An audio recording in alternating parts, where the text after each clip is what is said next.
Hey guys, it's Elbrick. Welcome back to Elbrick Gaming. So lately there's been a lot of talk about leaks related to Genshin Impact, and that's what I'd like to talk about today. In case anybody from MiHoYo comes across this video, to be clear from the beginning, there will be no disclosure of those leaks within this video. That said, let's get into it. So on March 17th, Genshin Impact's Twitter account tweeted, quote, "Recently we discovered the dissemination of leaked version 1.5 content. Such behavior not only disrupts our plans to develop and promote the new version, but also causes some travelers to have misconceptions about the content of the new version," end quote. I think the previous leaks about characters that are now in-game are a fair way to put this in perspective. So that way we don't infringe on MiHoYo's copyright, and also I can talk with some context without risking this video being pulled. So prior to Hu Tao coming out, a particular Twitter user leaked some small animations of hers, so her dash, her walk, and her basic attacks. As I recall, this was discussed in certain Genshin communities prior to Hu Tao's release. People had speculation about her, in addition to some excitement about highly anticipated new character coming.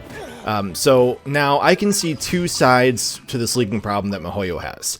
On one hand, it seems to me like MiHoYo is being very generous with who they let into their beta tests. That is, a number of players who are excited about this game are likely in these tests and are responsible for those leaks.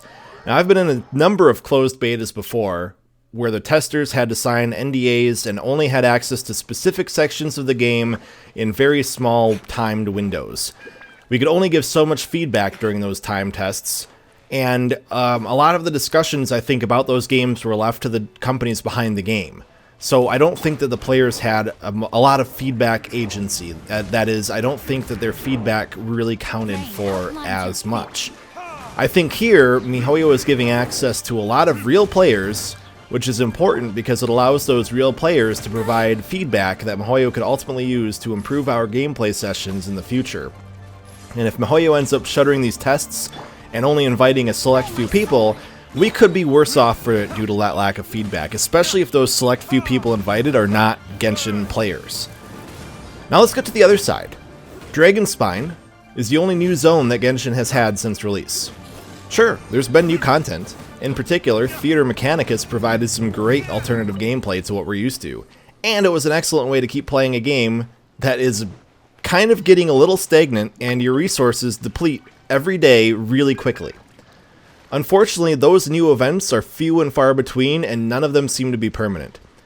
I think Theater Mechanicus should have remained in the game, because it could have provided players like me with a way to get weapon enhancement ore or leveling mats, if not some primo gems as well, which are, at times, sorely lacking.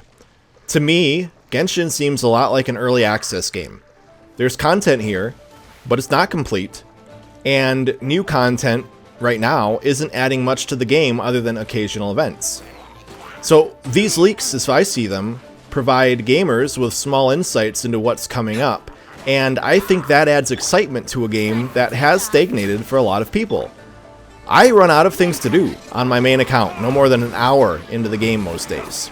The only thing that for this whole time has kept Genshin exciting for me has been running 3 separate accounts, which provides me with alternative team compositions and more to do in one day once my resin on the main account runs out.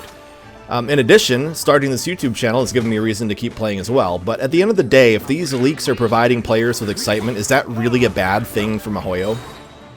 Their tweet mentions that this disrupts their plan to develop and promote the new version, but I don't know if that truly is the case. These leaks spread like wildfire in certain Genshin communities and effectively function as free advertising for this game. Moreover, it provides players like me with a reason to keep playing.